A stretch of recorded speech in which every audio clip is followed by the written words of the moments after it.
Pahinga tayo saglit guys. Yan, habang nagpapahinga syempre alam nyo na, hihigop tayo ng kape. Ayun no, sarap magkape nyan guys kapag makulimlim. Plus inulan pa ako nyan ha. Galing akong Aurora Province. Diyan nga pala yan sa Sagada Village Restaurant.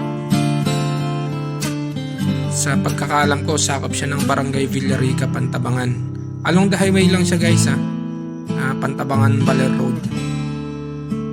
Magandang tumambay dyan. Actually dyan ako palagi tumatambay kapag nagbibiyaya ako. It's either motor or four wheels ang gamit ko.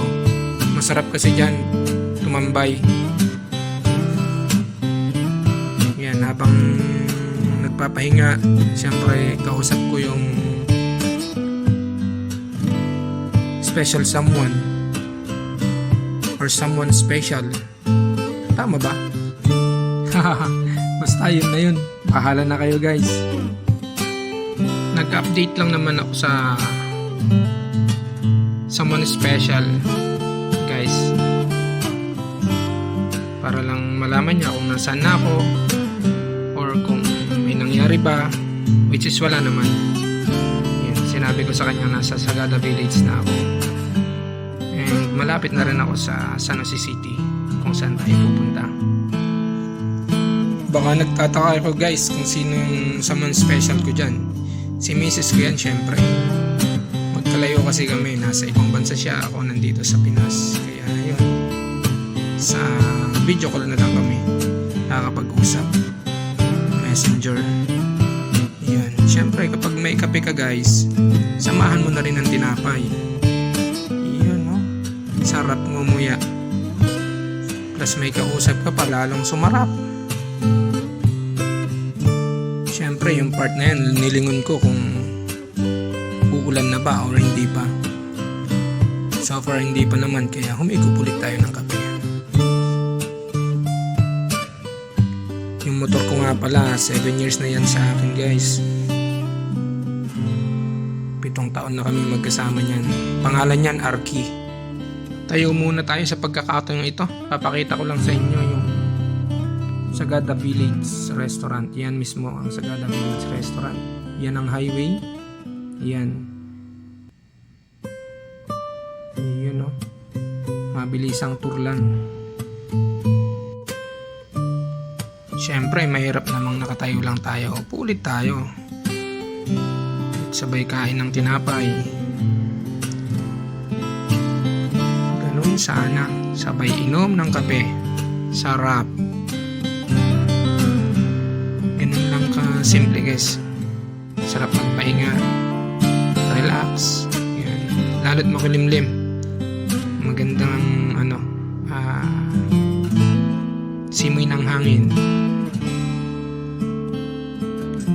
Brewed coffee nga pala yung kinakape ko dyan, kaya madalas akong humihinto dyan dahil dyan sa kape barako nila. Hindi ko alam kung galing talaga ng Sagada yan, pero masarap siya, kaya madalas akong napapatigil dyan.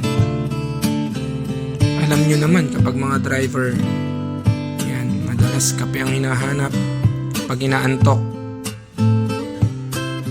Ako kape kapag araw akong magdadrive, alin man sa kape, sili at kalamansi or kamyas. Yan ang pampagising ko kapag nagdadrive ako. Gabi naman ako magkakape, pang patulog ko siya. Hindi ako nakakatulog hanggat hindi ako nagkakape. Baliktad no, kakaiba.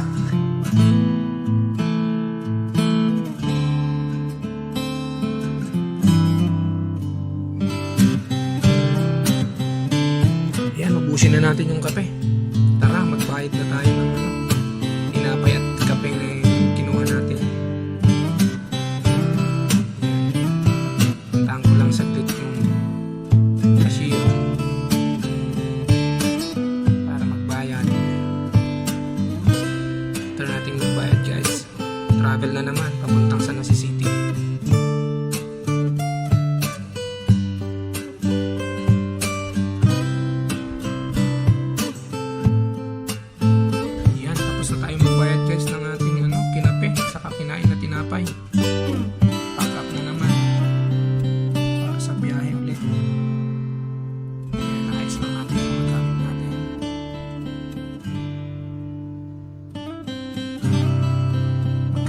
Bibili sana ako niyan, pero parang hindi pa naman pabagsak yung ulan, kaya nilagay ko na lang sa bag. Maraming salamat sa panunod guys. Bye-bye!